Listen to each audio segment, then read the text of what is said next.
Ito guys, walang pakialam yung tao, walang pakialam yung mundo sa'yo.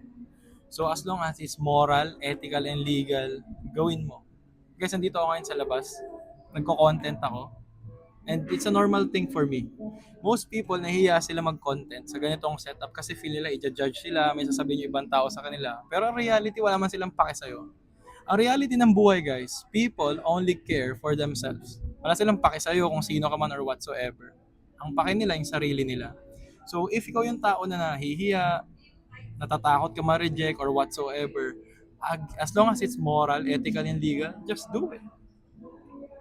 And the more or the sooner mo na i-accept yung fact na yung pake ng tao ay sarili lang naman nila, then makakalaya ka sa sa sarili mo. Like makakalaya ka in a way sa judgment, sa sa parang illusion ng mga tao na parang feel mo judge ka nila.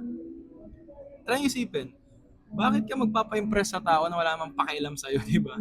So, again, if you're planning to do something and you think na nahihiya ka, you feel na parang, cringe to, walang pakialam tao sa'yo eh. As long as it's moral, ethical, legal, do it. So, yun lang. Sana nakatulong and sana napadpad sa itong video na to and ito na yung sign mo to do that thing. So, yun lang. Good luck.